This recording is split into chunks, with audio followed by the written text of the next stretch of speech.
Welcome to episode 3 of TMI, the Melanin Initiative podcast. Today's episode is titled Mental Health Awareness. Mental health is defined as a state of mental well being that enables people to cope with the stresses of life, realize their abilities, learn well and work well, and contribute to their community, according to the World Health Organization. Why is this episode important? Well, mental health awareness is crucial for Black and Brown communities because our communities are often subjected to systemic oppression, discrimination, and racism, which can lead to mental health problems such as anxiety, depression, and PTSD or post traumatic stress disorder, as well as more costly care, more hospitalizations, more torn relationships, more absenteeism at work, and encounters with law enforcement. Thankfully, the topic of mental health is slowly becoming normalized, and the stigma surrounding it is quickly fading. We know that seeking professional help for a short period of time or a lifetime is not a sign of weakness or failure. Instead, it is a rich lesson of empowerment that we can pass on to our loved ones so they can have healthy and safe relationships, quality sleep, peace of mind, and learn the tools to live with traumatic memories. You can consider it another asset in terms of generational wealth. By the end of this episode, we hope your TMI takeaway will be understanding your role as a patient, the role of the clinicians, and the role of the church. Geraldine, what would you like to share with us today? So, according to the American Psychological Association, as of 2015, about 5% of psychiatrists were Asian, 5% were Hispanic, and 4% of psychiatrists were Black. So, as you can see, those numbers are very, very small compared to the rest of the population. There is a lack of Black healthcare professionals, Black and Brown healthcare professionals in the mental health field. And Black patients, the reason that this is an issue is that Black patients tend to feel more comfortable seeing a provider that looks like them, that shares some of the same, cultural beliefs or values as them. However, because of these low numbers of psychiatrists in the Black and Brown communities, patients tend to have to see non-Black therapists for their needs, which sometimes they might not get everything that they need to get out of that visit because they might not feel that that provider can doesn't understand what they're going through because they don't share the same, they're not part of the same culture or the same ethnic background. So yeah. Okay, so Geraldine, you mentioned two titles. Perhaps you can tell us the difference between a psychologist and a psychiatrist. That's a great point. So psychiatrists are medical doctors. So they essentially go to medical school. However, they specialize in psychiatry. So they can diagnose illness, provide a range of therapies for typically serious mental health illnesses, as well as manage treatment for those illnesses. The patients that psychiatrists typically see, they include patients with bipolar, schizophrenia, those that deal with suicidal ideation or suicide attempts. Um, and then as far for psychologists, they also see patients, but they tend to hold either a master's or a doctorate degree in psychology. Clinical psychologists have special training in the diagnosis and treatment of mental health illness. However, they cannot prescribe medication. So that's the key difference between psychologists and psychiatrists. Psychologists cannot prescribe medication. However, they still see patients. They still treat some similar conditions that the psychiatrists treat. But they're more like psychologists are more likely to see people with conditions that can be helped effectively with psychological treatments, such as like therapy, counseling, and it can include behavioral problems, learning difficulties, depression, and anxiety. Instead of, like I said, they don't prescribe medication, so they can see the patients that may not necessarily need medication, but still need therapy. Not everyone needs medication, and not everybody wants medication. Very true. And while there is a difference in their education and training, they are both more than well equipped to assist you with your needs based on what those needs are. And both of them can help you identify which one of them is the best suited for you, as well as your primary care provider. Maybe we should have been called a primary care provider promotion podcast. Because we are hot on the press about that, let me tell you. So all of this conversation really leads me to think, so like what difference can having a therapist that looks like you, like what difference can that make? So when you're able to talk to a therapist about your issues, so a therapist that looks like you, that shares the same background, ethnic background or cultural background, they, when you're in that therapy session with that provider, you won't have to like stop and translate your culture to that provider. They more than likely will already know what you're kind of going through, so it kind of saves you time in that session, so you can kind of skip through trying to understand why you do things a certain way, or why you believe certain things, and it allows you to get to the root of the issues once and for all. For example, I had a friend who was in the military and experienced racism in the military, and he also got out and suffered from PTSD. So it was very, very important for him to see a therapist, a Black therapist, because he felt that they can empathize with him about what he went through. Although that therapist that he was seeing may not necessarily have gone through racism, or may not have gone through the same extent of racism that my friend has gone through, but they more than likely are able to empathize and help that patient kind of navigate through those issues and that trauma, um, as far as having the provider that looks like them. So, I'm glad that you shared that story. It makes me think about my own life, really, because about a year ago, something just felt different in my life. I couldn't put my finger on it, didn't really know what it was, but I didn't feel like me. So I was in the process of seeking therapy. What did that look like? I never was someone that thought I needed therapy. I was like, everything's fine in my life. I mean, I have friends. I talk to people when things go wrong or whatever, but I never felt like I needed someone to talk to. But I could feel a shift in my own energy. So I did some self-reflection there. Like, maybe I should just talk to someone. Let's see what this is like. Mm-hmm. But I was very adamant that I wanted to talk to someone that looked like me. And that's not to say that other therapists would not have been equipped to handle, whatever I threw at them.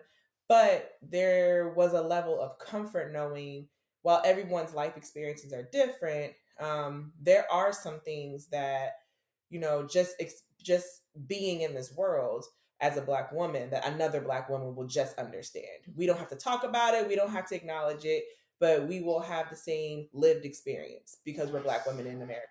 So that was very important for me. And interestingly enough, I got connected with my current therapist through one of my sorority sisters. She sees the same therapist.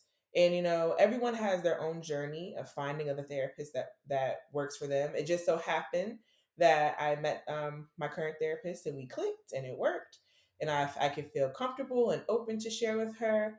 In this current space in my life, I see her and I feel fine. There's nothing going wrong.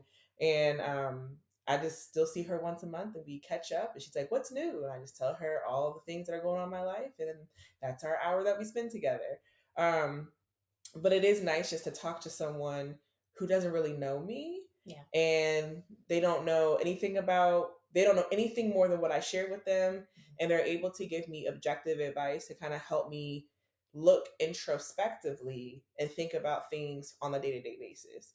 And once again, I think her advice comes from a place and I trust her advice because it comes from a place of she's living through and she sees the world in a similar lens that I do because she is a woman of color. So that's my take on and why I thought it was really important for me personally to have a therapist that looks like me. So, well, let me just say, yeah, we are so grateful that you were willing to share your story. And we know that it's going to touch a lot of lives, not only our patients, but also other clinicians. They're going to relate to you. And you hit on a few key points that are important to mention about therapy. You're not going to always need therapy forever, right? And in the beginning, you might have seen them once a week. You might have seen them every 2 weeks. And now you're seeing her once a month, right? For a little tune-up, a little checkup, a little check-in, right? And it's going to look different for everyone, just like you said. So exactly. So you may be asking yourself, how do you find one? And are there fees associated? Is there financial assistance? So there are various websites that allow you to narrow your search to find Black providers. And we can share some of those with you in our show notes. So something else that I kind of want to touch on in this topic is that in the, hospital setting, what does mental health look like? So you do have an increased risk for anxiety and depression during your hospitalization, especially after being diagnosed with chronic, progressive, or terminal diseases. As you can imagine, telling someone they're going to deal with something for the rest of their life, that's a lot to take in. You know, just telling someone, you're going to have to take this diabetes pill for the rest of your life. Telling someone, yeah, we can give you that transplant to keep you sustaining your life, but you're going to be on medications for the rest of your life. Telling someone, hey, this diagnosis could mean it's the end of your life. All of those things affect people different ways, and they can affect your mental health. And of course, we have noticed that Black and Brown patients' mental health is often overlooked and undertreated. And there's a variety of reasons for that. We don't have to go through a history lesson here today, but that we also are firm believers, and that's another reason why it's always good to have an advocate, to have someone on your side, and to have people in the room that look like you. So once again, we understand those lived experiences.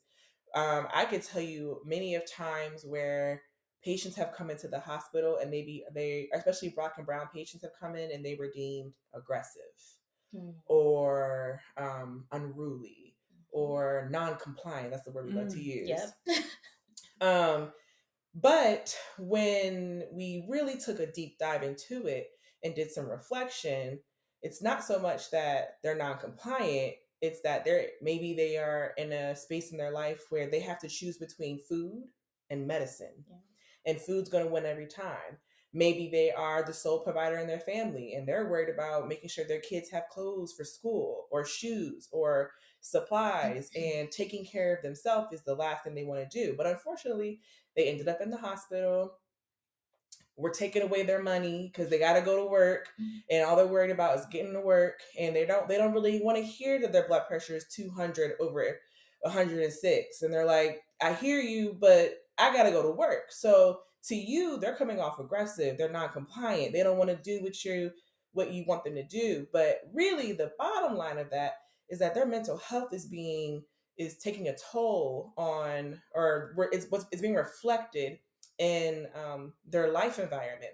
It's a lot of stuff going on, and we see this all the time, that patients are typecast in a certain way when really they're dealing with some serious mental issues, and they might not have the health literacy right, or the coping tools. And so what you're seeing is what that looks like when you don't know how to process information or to manage those anxiety or that depression.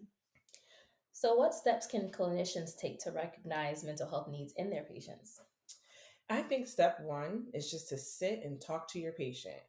There's a lot you can learn about someone's history, their current living situation, future concerns that they have.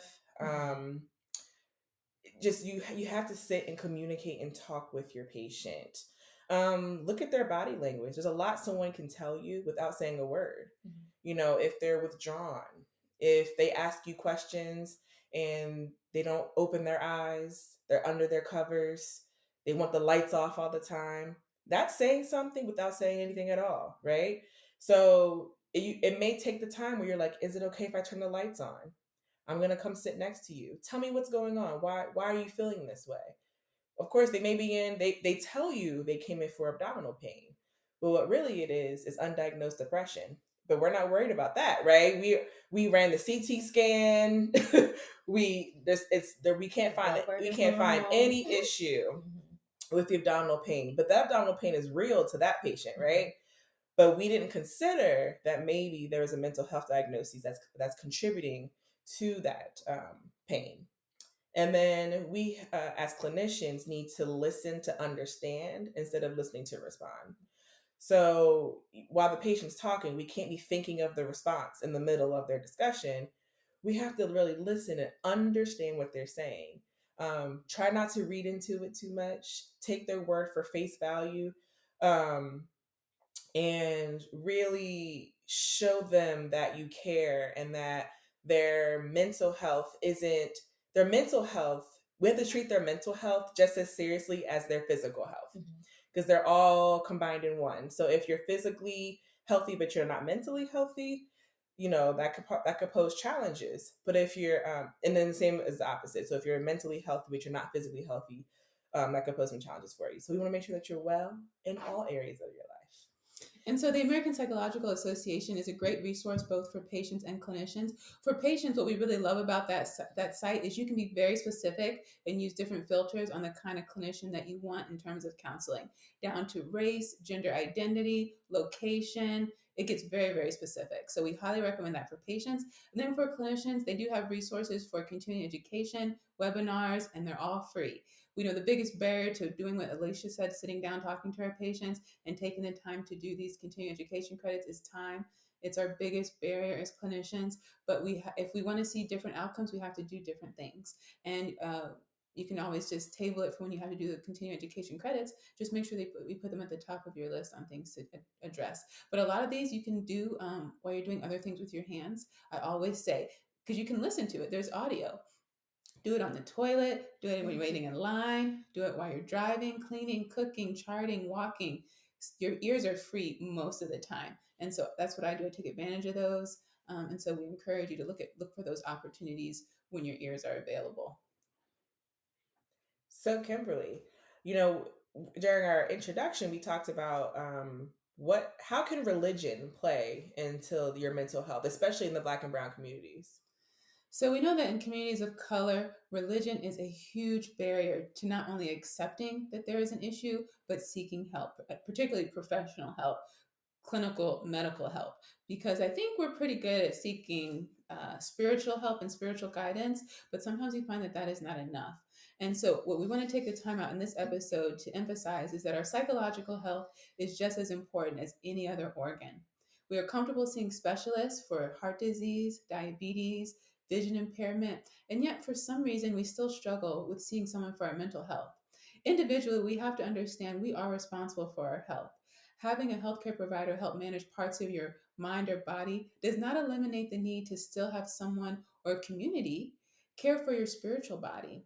There is plenty of data to support that spiritual health and spirituality has a significant impact on how well someone manages their disease. There is room for both a mental health expert and a spiritual guide. There are mental health experts who are also believers and people who share your faith. They would be more than willing to offer counseling or direct you to professionals who can. My new perspective is particularly over the pandemic. I consume a lot of content. And what I love seeing in these last few years is a lot of young Black and Brown men of different ages being very vocal about talking about them seeking counseling. They've been so transparent, and that has really changed a lot of my perspective. So now what I say is I think everyone needs a therapist, just like everyone needs a dentist. The last thing you do is wait till you have a toothache or your teeth are falling apart. Mm-hmm. If we can teach you ahead of time how important it is to brush and floss and to see your dentist every 6 months, we can avoid a lot of those complications, just like a psychologist or a psychiatrist can give us those tools, because life is full of stress. Everyone's going to have stress, regardless of your age, socioeconomic status, whether you're single, married, or have children. Whatever you do, whoever you are, we're all going to have stress. But the difference between one person and the next is whether or not they have the tools to manage that stress. And that's what a mental health professional can give you, the tools for when that stress comes. Absolutely. And you might not need the tools all the time. And as you grow and as your life changes, your tools might need to change. Mm-hmm. And they're there to help you with that. Absolutely. I couldn't have said it better myself, Kimberly. So, our TMI takeaways for this episode, and what we hoped you learned, is that you understand what mental health means and how it presents itself on a daily basis. Representation matters. Identifying mental health in Black and Brown individuals and having access to Black and Brown therapists. By combining your religious beliefs with taking your medications, if you choose, talking about problems with a professional, and learning to use coping mechanisms, you can decrease your anxiety, understand how to function through your depression, and learn the tools to support family members with bipolar, schizophrenia, and PTSD, and any other mental health condition. You can find a list of free resources in the show notes for mental health, including therapy, online resources, and community initiatives. In healthcare, there's often too much information and not enough time. Here at the Melanin Initiative, we avoid TMI by breaking things down in a language you can understand. We create a safe space to ask your questions and share our nursing perspective without taking too much of your time. Thanks for tuning in and join us every Tuesday at 10 a.m. TMI. Bye. Bye. Thank you for watching, listening. Listening, watching, all the things. And don't forget to follow us on Instagram, Facebook, and YouTube. That's all for now.